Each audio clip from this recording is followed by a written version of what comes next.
नमस्कार, मैं हूं आपके साथ कविता थपलियाल और आप देख रहे हैं टी मनी बनो अपना फाइनेंस मिनिस्टर, एक ऐसा शो जहां पर हम आपको हिम्मत देते हैं, ताकत देते हैं अपनी आर्थिक जिंदगी की बागडोर अपने हाथ में लेने की। आपको बताते हैं कि कैसे आप आर्थिक आज़ादी का अपना लक्ष्य जो है वो पूरा कर पाएंगे। चलिए शो की शुरुआत करते हैं ऑन द शो के साथ।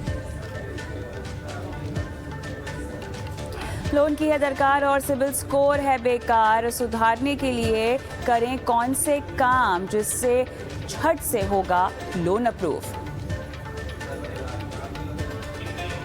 पोर्टफोलियो में एक मुश्त और एसआईपी निवेश का तड़का कैसे दें जिससे हो तगड़ी कमाई, जानेंगे आज।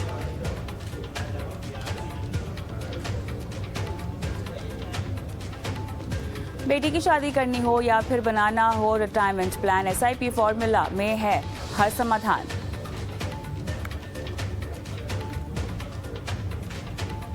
साथ ही आपको बताएंगे कैसे बनाए एक संतुलित पोर्टफोलियो। अगर आपको भी निवेश, insurance, credit card, loan, crypto currency से जुड़ा कोई भी सवाल हमसे पूछना है तो अपने सवाल को टी मनी बनो अपना फाइनेंस मिनिस्टर के पास भेज दीजिए। आपको करना कुछ नहीं है, बस अपने सवाल को व्हाट्सएप कर देना है 9619873567। ये वो नंबर है जहां पर हमें इंतजार रहता है आपके सवालों का।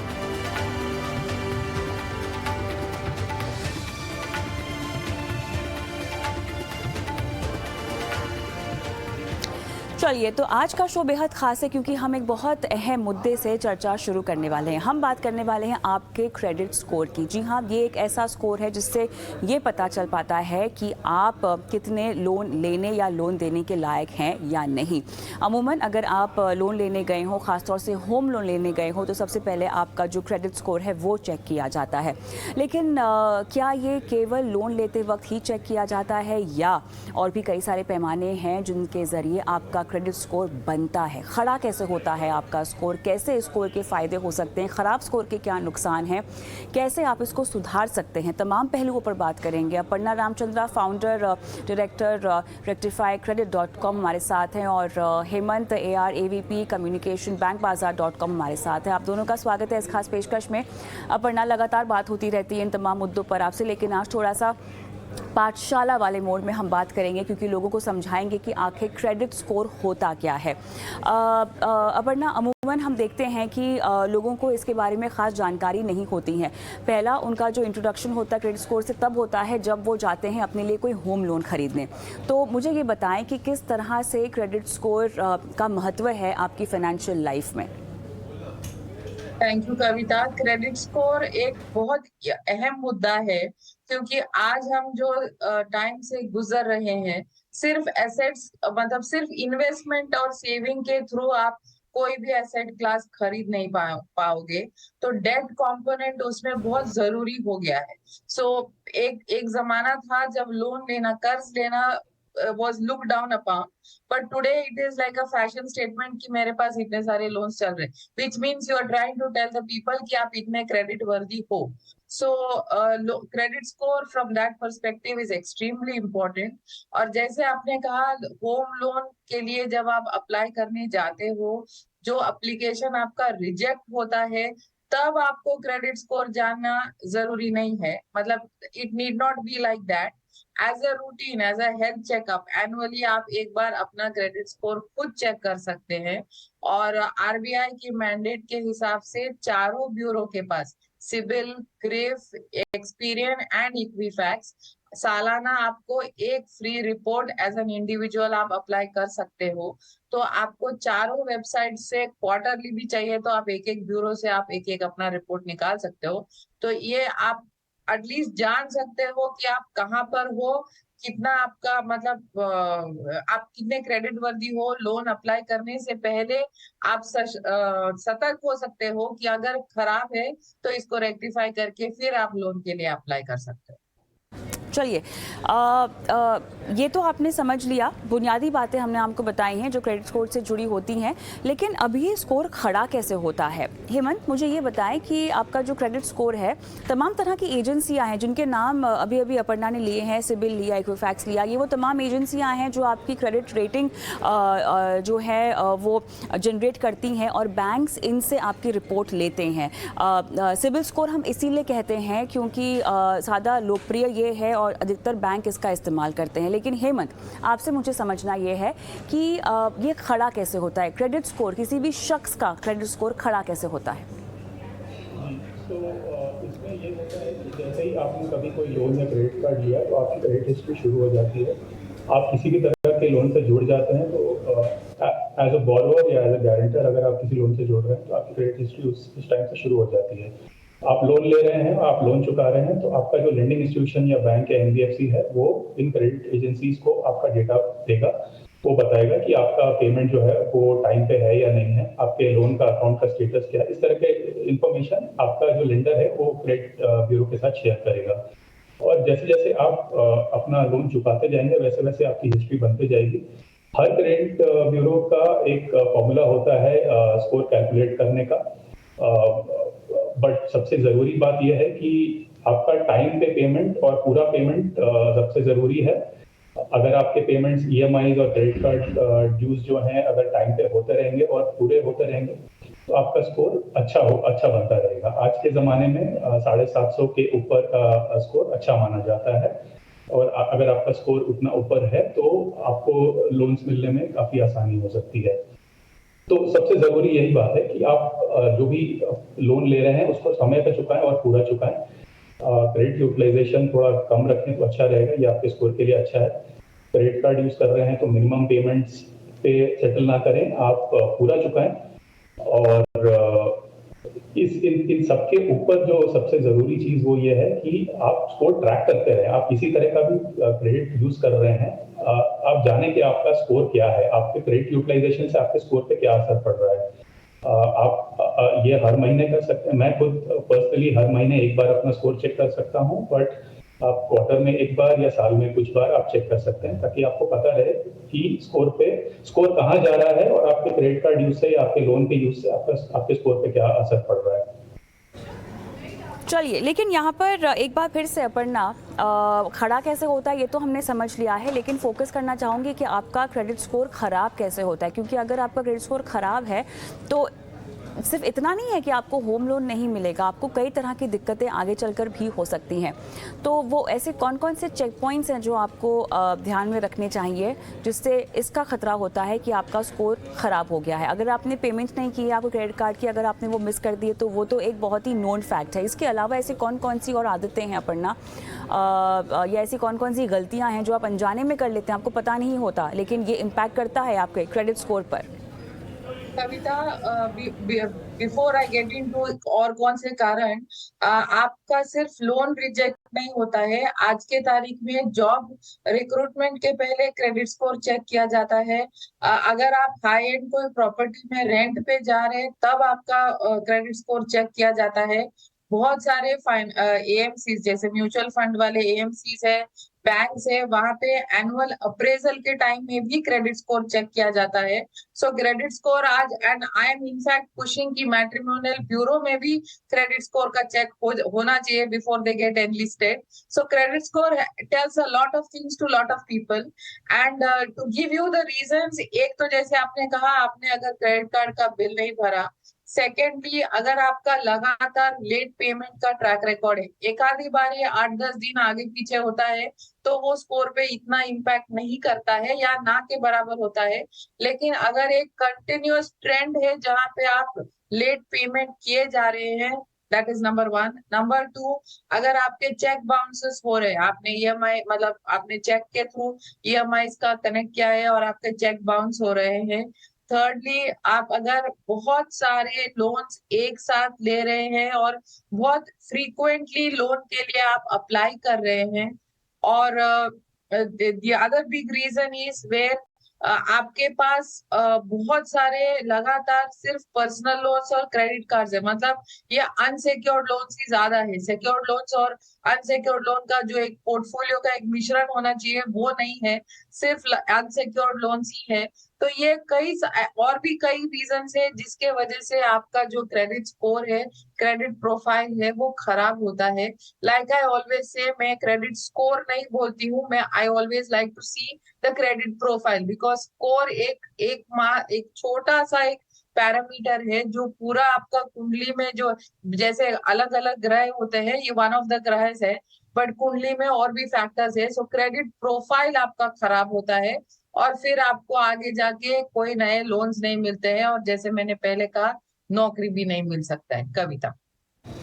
बिल्कुल, ये अपने आप में काफ़ी चिंता की बात है और मेरे ख्याल से लोगों को इस बारे में पता नहीं होता है। और पढ़ना अक्सर हम देखते हैं कि लोगों के पास 2 या 3 से ज़्यादा क्रेडिट कार्ड भी होते हैं, क्योंकि क्रेडिट कार्ड पेमेंट की यहाँ पर मैं इसलिए बात कर रही हूँ क्योंकि अमूमन अगर आपके पास इतना सारा प्लास्टिक मनी है तो बहुत ज़रूरी है कि आप डिसिप्लिन वे में इसका इस्तेमाल करें। अगर आप ऐसा नहीं कर पाते हैं, अगर आप पेमेंट्स मिस कर देते हैं तो ये कहीं ना कहीं आपके क्रेडिट स्कोर पर भी रिफ्लेक्ट होता है। लेकिन मुझे एक बात बताइए अपर्णा, ये तमाम फैक्टर जो आपने अभी गिनाए हैं जिनसे आपकी स्कोरिंग ख़राब होती है, ख़राब क्या वो तुरंत हो जाती है या कंटिन्यूस बिहेवियर होता है जो ट्रैक किया जाता है?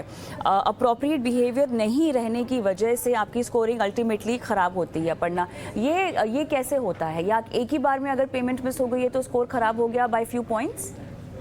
सी, it's a combination of both. अभी इसमें क्या होता है, अगर आपने क्रेडिट कार्ड या पर्सनल लोन पे समझिए आप 30-40 दिन लेट किए, या फिर आपने 1 महीना पूरा उसका बिल आपने भरा ही नहीं, तो उसका एडवर्स इफेक्ट जो है वो इमीडिएट होता है, ठीक है।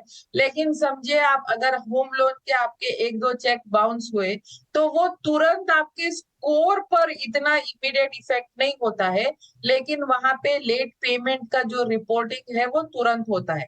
This is point number 1। Point number 2, ये इस पे भी लागू होता है, निर्भर होता है कि ये जो रिपोर्टिंग एंटिटीज है, जो आपके बैंक से, एनबीएफसी से, ये कितने रेगुलरली डेटा प्रेजेंट करते हैं ब्यूरो को। कई बार ये हमने देखा है कि बहुत सारे जो लेंडर्स है वो हर 30 डेज में डेटा देते नहीं है, वो लोग 3-4 महीने के बाद एक साथ सारा डेटा देते हैं। तो ये मल्टीपल रीजंस है, बट आपके सवाल को अगर व्यूअर्स को समझाना है तो बेसिक पॉइंट ये है कि अनसिक्योर्ड लोन जैसे क्रेडिट कार्ड है, पर्सनल लोन है, इस पे आपने कुछ भी गलत किया या छेड़खानी किया तो उसका adverse effect is immediate. But if it is a secured product, वो थोड़ा टाइम लगता है। But if there is a consistent trend, say for 3 months 4 months, then it starts affecting you very adversely. फिर वो जो आपको रेक्टिफाई होके वापस खड़े होना है, उसके लिए भी उतना ही टाइम लगता है। कविता। नहीं, लेकिन अब सवाल रेक्टिफिकेशन को ही लेकर मैं पूछना चाहती हूँ क्योंकि ये लंबा प्रोसेस है और कई बार क्योंकि हम अपने शो पर दर्शकों के सवाल भी लेते हैं कई बार, तो उनका ये भी कहना होता है कि हमें पता चला कि हमारा स्कोर किसी वजह से ख़राब हुआ, फिर हमने उसे ठीक कराने की कोशिश की लेकिन उसके बाद वो ठीक नहीं हुआ और महीने महीने गुजर गए। जब भी बैंक से रिपोर्ट मंगाई है तो उसमें स्कोर जस का तस रहा है। तो ख़राब कैसे होता है स्कोर वो तो हमने समझ लिया, लेकिन उसको सही करने का क्या तरीका होता है, कितना समय लगता है अपर्णा? कविता, ये ठीक होने के लिए यहाँ पे 3 चीजें होती है। एक होता है, इट डिपेंड्स कि आपका ये जो इन्फेक्शन है, जो मतलब सिस्टम में खराबी है, वो ये कितना पुराना है। अभी हमने कई बार ही देखा है, मतलब ऑलमोस्ट 90% ऑफ हमारे जो केसेस है वो 6-8 साल पहले के केसेस होते हैं, लाइफ के केसेस नहीं होते हैं। तो फिर वो अभी जैसे आज ही आपने देखा होगा पेपर्स में, where bank RBI is telling that जो खराब पोर्टफोलियो है वो आप एआरसी को पास ऑफ कर सकते हो।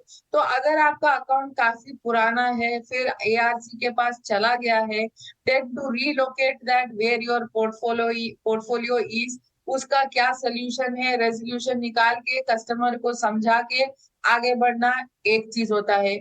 सेकेंड, उसमें टाइम लगता है। सेकेंडली, अभी कई बार ये ऐसा होता है, 90% जो हमने देखा है इंडिया में wilfully wantingly with a criminal intent default करने वाले बहुत कम है, और वो दोबारा सिस्टम में आते नहीं है, एक बार वो करके निकल चुके होते हैं। 90% जो केसेस जो क्रेडिट प्रोफाइल खराब करके आते हैं, it is either because they are ignorant और दे आर प्लेन लेजी, दोनों में से एक। When I say lazy, what I mean is, अगर अभी समझो आपने ईएमआई पे एक फोन लिया है या फिर आपने कोई व्हाइट गुड लिया है, आपका 11 महीने का ईएमआई है, आपका भी उतना ही रेस्पॉन्सिबिलिटी है कि 11 महीने के बाद उसको आप ठीक से क्लोज करो, उसका आप एनओसी कलेक्ट करो, 2 महीने बाद चेक करो कि वो ब्यूरो में अपडेट हुआ है कि नहीं। ये नहीं कि जिसने आपको लोन दिया है वो सिर्फ उसी का जिम्मेदारी है। This is number one. तो कई बार ये ऐसा होता है कि लोग लोन लिए होते हैं, उसका क्लोजर नहीं हुआ होता है, कई बार लास्ट का 50 रुपया आगे पीछे हुआ रहता है और वो वैसे ही सिलसिला चलता रहता है, उस पे इंटरेस्ट पे इंटरेस्ट, इंटरेस्ट पे इंटरेस्ट, एंड वो एक बड़ा अमाउंट बनता है। तो that is number one. Number two, कई बार एनओसी आप बैंक से ले लेते हो, बैंक आपको एनओसी दे भी देता है, लेकिन अगर आपका डेटा ब्यूरो में अपडेट नहीं हुआ है तो वो ना के बराबर है। सो it is very important that आप फॉलो अप करके आपका क्रेडिट रिपोर्ट चेक करो। अगर अपडेट नहीं हुआ है तो आप दोबारा आपके लेंडर से बात करो, ब्यूरो को आप कंप्लेन कर सकते हो, और ये आपको अपडेट कराना बहुत जरूरी है। So these are few things that one, मतलब आपको प्रोएक्टिवली करना पड़ेगा, तब जाके आपका ये जो रेक्टिफिकेशन है वो हो सकता है। नहीं तो हमारे जैसे लोग हैं जो आपके लिए हम करके दे सकते हैं। कविता। बिल्कुल। तो मुझे यही पूछना भी था हेमंत से, क्योंकि अलग अलग एजेंसियां भी होती हैं जो आपके क्रेडिट स्कोर को सुधारने में आपकी सहायता करती हैं। ये कैसे कामकाज करता है? पहले आपसे सवाल का जवाब मैं ले लूँगी, उसके बाद अपर्णा, क्योंकि अपर्णा भी यही काम करती हैं। हेमंत बताएं। देखिए, क्रेडिट इम्प्रूवमेंट एजेंसीज का काम रहता है कि आपका स्कोर बहुत बिगड़ गया है और उसे सुधारना है। नॉर्मली आपको उनके साथ काम करना होगा, अपने अपने पुराने लोन्स चुकाने के लिए, अपने क्रेडिट रिपोर्ट में एरर्स फिक्स करने के लिए, और उनसे समझने के लिए कि वो कौन से स्टेप्स है जो आपको लेने पड़ेंगे जिससे आपका क्रेडिट स्कोर इंप्रूव होगा। इसमें नंबर वन तो एक चीज क्लियर है कि आपको अपने लोन्स चुकाने पड़ेंगे। अगर आपने लोन्स नहीं चुकाए हैं तो आपका स्कोर बुरा ही रहेगा। तो जैसे जैसे आप पेमेंट करते जाएंगे वैसे वैसे आपका स्कोर इंप्रूव होता जाएगा।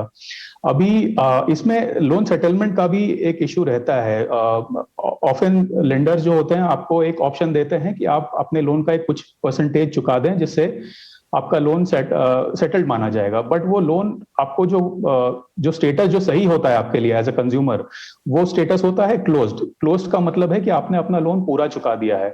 अगर आपके लोन के स्टेटस के अगेंस्ट सेटल्ड दिखाता है तो उसका वो ये इंडिकेट कर रहा है कि आप अपने पुराने लोन चुका नहीं पाए हैं, तो वो आपके लिए ठीक नहीं है। तो क्रेडिट इंप्रूवमेंट एजेंसीज का काम यही है कि वो कौन कौन से स्टेप्स हैं जिनके थ्रू आपका स्कोर, आपको बताया जाएगा कि वो स्टेप्स कैसे लें और आपका स्कोर कैसे सुधारें। ऑलराइट, लेकिन यहाँ पर अपर्णा मुझे ये बताएं कि जहाँ तक स्टेप्स लेने की बात है, किस तरह से गाइड किया जाता है लोगों को? क्या उनको ये समझाया जाता है कि आपको किस तरह का बिहेवियर अपनाना चाहिए? उनकी लोन रीपेमेंट की प्लानिंग की जाती है? कैसे होता है ये पूरा? कविता, हर एक का स्टोरी अलग होता है क्योंकि ये it's a very subjective matter. But overall अगर आपको बताएं तो इसमें 3 चीजें होती है। पहले तो हमको एनालाइज करना पड़ता है कि इशू क्या है, कहाँ पे ये लेट पेमेंट का स्टोरी है, या एनओसी अपडेट नहीं हुआ है, या डॉक्यूमेंट्स मिसप्लेस हुआ है, व्हाट इज द स्टोरी। तो पहले तो वो एनालिसिस करना पड़ता है। सेकेंडली फिर पता करना पड़ता है, जैसे मैंने पहले बताया, ये बैंक के पास है, एआरसी के पास है, कोई कलेक्शन एजेंसी के पास है, तो वो अकाउंट को लोकेट करना पड़ता है। थर्डली फिर कस्टमर को समझाना पड़ता है कि ऑन एन एवरेज जो एक डिफॉल्टिंग क्रेडिट रिपोर्ट आता है इंडिया में, ऑन एन एवरेज जो डिफॉल्टर है वो 3 से 4 अकाउंट लेके आता है। बहुत कम है जो 1 या 2 लेके आते हैं, बट एवरेज इज 3 या 4। बट हमारे पास ऐसे भी लोग हैं जिनके पास 20-22 अकाउंट्स है, जो सब में उनका डिफॉल्ट चल रहा है। So there are like 22 to 24 accounts where they have defaulted. So it is like a 40 page का पूरा बुकलेट आता है उनका क्रेडिट रिपोर्ट। तो वैसे जब केसेस आते हैं तो ऑब्वियसली हमको एक लिस्ट बनाना पड़ता है, प्रायोरिटाइज करना पड़ता है कि किसको पहले रीपे करे, कैसे रीपे करे, लेंडर के साथ बात करे, जो बोरोवर है उसका सिचुएशन समझे। तो ये सब करा के फिर पूरा एक, जैसे वेट लॉस वाले होते हैं ना, वैसे बिफोर और एक आफ्टर स्टोरी बना के उनको फिर यहाँ से भेजना पड़ता है, so that they are credit worthy. At least if they wish to, then they are ready to take on new loans, या फिर एटलीस्ट जहां से थे वहां से तो ठीक होके आगे निकल गए। कविता। हेमंत, कई बार ऐसे होता है, अगर खासतौर से क्रेडिट कार्ड का मैं अगर मुद्दा उठाऊं तो बहुत सारे लोग ऐसे सवाल हमसे पूछते हैं कि बकाया बहुत ज़्यादा रह गया था उनके पास, वो चुका नहीं पाए तो उन्होंने कार्ड ही बंद कर दिया, लेकिन वो उम्रों तक उन्होंने पे ही नहीं किया है। तो इस तरह के लोग एक्चुअली तादाद में बहुत ज़्यादा हैं, जिनको लगता है कि क्रेडिट कार्ड को बंद करने से जो है उनको छुटकारा मिल जाता है और बाद में उनको रीपेमेंट जो है उसकी करने की ज़रूरत नहीं पड़ेगी। ये किस तरह से बैंक इसका ट्रैक रखती हैं, और अगर आप बाद में रीपेमेंट करते भी हैं, उसको सुधारने चाहते हैं, तो बैंक्स आपको क्या रियायत देते हैं किसी भी तरह की? जी, जैसा मैंने बताया था कि जब आप लोन सेटल करते हैं तो आपके लोन का स्टेटस जो होता है वो सेटल्ड हो जाता है। अगर आप लोन क्लोज करना चाहते हैं तो उसका स्टेटस क्लोज तभी होगा जब आपने अपना सारा बकाया चुका दिया हो। तो कुछ बैंक्स आपको ऑप्शन ये देंगे ताकि आप उनको उनका पूरा पेमेंट कर दें, और सिबिल के वेबसाइट पे तो ये लिखा है कि अगर आपने सेटलमेंट के बाद भी अगर पूरा लोन चुकाया तो आपका लोन सेटल्ड से क्लोज कर दिया जाएगा, जो कि आपके लिए अच्छा है। आपने सही बोला कि इस चीज का अवेयरनेस थोड़ा शायद पहले कम रहा है, अब तो बढ़ता जा रहा है। पहले लोगों को ये ऑप्शन दिया जाता था कि वो लोन सेटल कर दे और वो ऑप्शन ले लेते थे, बट वो ये नहीं समझ पाते थे कि उससे उनका क्रेडिट स्कोर किस तरह से इम्पैक्ट करेगा। और क्योंकि लोग क्रेडिट स्कोर उस समय कुछ सालों पहले ज्यादा ट्रैक नहीं करते थे, और उनको फिर बाद में पता चलता था कि उनका स्कोर बहुत गिर गया है, 700 के नीचे आ गया है और उन्हें नए लोन लेने में दिक्कत आ रही है।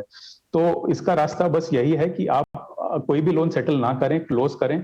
सेटलमेंट हुआ है तो फिर बैंक के साथ काम करें, वो उस लोन को पूरा चुकाएं, इंटरेस्ट के साथ या प्रिंसिपल जो भी बाकी है, जो भी बैंक चाह रहा है आप उसको पूरा चुका दें, और लोन का स्टेटस जो है चेंज हो जाएगा, सेटल्ड से क्लोज हो जाएगा। अपर्णा, ये बताएं हमें कि स्कोरिंग मिनिमम टू मैक्सिमम कितनी होती है, कौन सा खराब स्कोर होता है, कौन सा बेस्ट स्कोर होता है? Kavita, like I said, score in your whole credit profile, it is one of the thing, but on an average लोग समझते हैं कि 720 के ऊपर अगर स्कोर है तो वो अच्छा है, लेकिन हमारे पास 820 स्कोर वाले भी आते हैं जिनका क्रेडिट कार्ड का एप्लीकेशन रिजेक्ट होता है। So score per se doesn't tell you anything, it is your entire credit profile, but for discussion से 750 प्लस अगर है तो आपको जैसे वर्किंग कैपिटल के लिए लोन चाहिए या पर्सनल लोन चाहिए या क्रेडिट कार्ड चाहिए, तो फिर आपके ये अप्रूवल के चांसेस हायर है।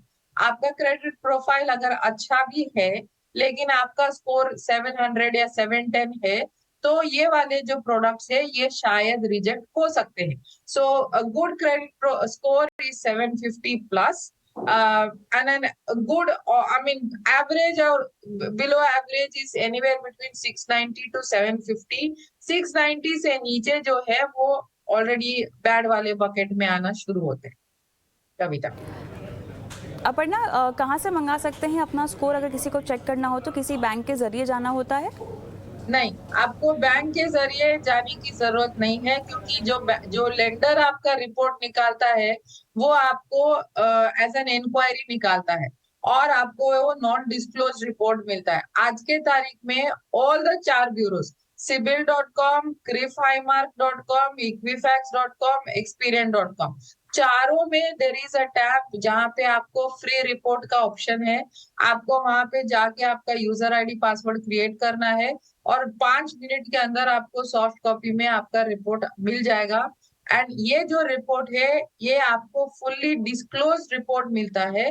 व्हेन आई से डिस्क्लोज्ड, आपको पता चल जाएगा कौन सा बैंक है, क्रेडिट कार्ड का नंबर, लोन अकाउंट का नंबर। क्योंकि क्या होता है, कई बारी अगर आप नॉट डिस्क्लोज रिपोर्ट लेते हो बैंक से, लगातार 4 क्रेडिट कार्ड है सारे 2009 के, आपको अगर याद नहीं तो फिर आप समझ नहीं पाओगे कौन सा कार्ड की इधर इशू है। तो ये डिस्क्लोज वाले जब निकालते हो तो आपको बैंक का नाम भी पता चल जाएगा और वो क्रेडिट कार्ड का नंबर भी पता चल जाएगा। So resolution is easier. So all the 4 bureaus are mandatory. It is that once in a year they are supposed to give you a free credit report. तो आप वहां पे अप्लाई कर सकते हो। इसके अलावा आपको अगर चाहिए तो सबके पास पेड वाला ऑप्शन है, 550 रुपीज प्लस GST है या जो भी है, तो आप वहां से आप अपना रिपोर्ट निकाल सकते हो। चलिए, तो काफ़ी विस्तार से हमने आपके क्रेडिट स्कोर पे आज बात की है, लेकिन अगर आप भी सवाल हमसे पूछना चाहते हैं जो आपके स्कोर को सुधारने को लेकर हैं, तो अपने सवाल हम तक पहुंचा सकते हैं। बहुत बहुत धन्यवाद आप दोनों का खास पेशकश में शामिल होकर दर्शकों की सहायता करने के लिए। और हम भी रुकेंगे छोटे से ब्रेक के लिए, लेकिन ब्रेक पर जाएँ उससे पहले एक बार फिर बता देते हैं वो नंबर जहाँ पर अगर आपको अपना क्रेडिट स्कोर ठीक कराना हो या किसी भी तरह का फाइनेंशियल प्लानिंग का सवाल पूछना हो, इन्वेस्टमेंट का सवाल पूछना हो, तो आप वो हमें पूछ सकते हैं हमारे व्हाट्सएप नंबर पर 9619873567। इस नंबर पर अपने सवाल हमें भेज दीजिए।